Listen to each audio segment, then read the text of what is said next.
Buon pomeriggio a tutti amici di Sportisli, qui dal campo comunale di Bagheria. Benvenuti al derby della città delle ville tra Bagheria CDV e Bagheria 90-011. Un saluto qui da Gabriele Rispetta. Ritorna per il pallone al numero 9 che lo gestisce sempre alle parti di Fricano, che l'ha messa al centro ed è arrivata la deviazione decisiva. D'Acquisto è più veloce di tutti, più lesto e trova lo 0-1.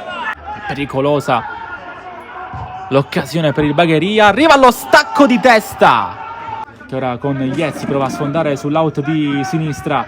Poi che arriva al centro, Lo Bosco può liberare sinistro, la finta e poi il tentativo. Cannizzaro, grande parata del numero 1, riprende palla il Bagheria ancora con il servizio a cercare Lucera al centro, il numero 10 fermato, può battere il Bagheria, lo fa adesso. Ottima idea per Giglio che mette il pallone al centro, salva praticamente sulla linea Tabasso e calcio d'angolo.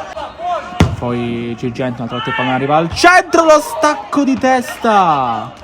Poi vince questo rimpallo il 90-011, può ripartire con D'Acquisto, largo a sinistra.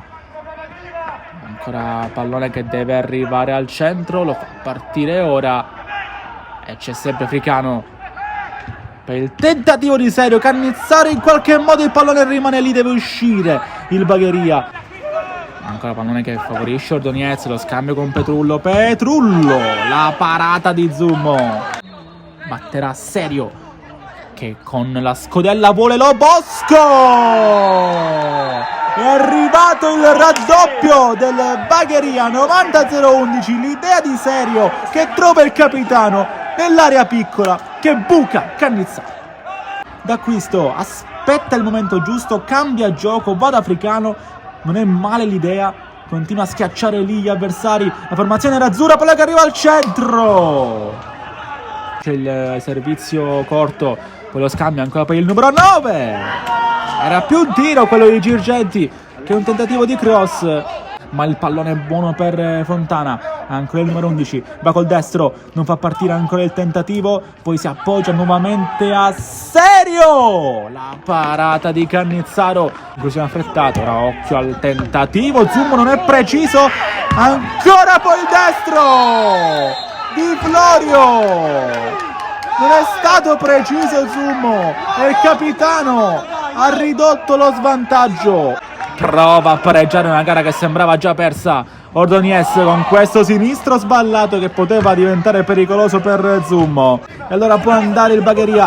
Poi qua brutto intervento da parte di Abate, Rosso diretto per il numero 4 con Lopresti che mette un traversone al centro, esce Pennisi e poi prova il tentativo, traversa, poi arriva la ribattuta Zummo, miracolo di Zummo, 96 precisi, non arriva l'ultimo assalto, il 90-011 vince la prima gara stagionale in campionato, lo fa così come in Coppa contro i rivali, i cugini del Bagheria Città delle Ville.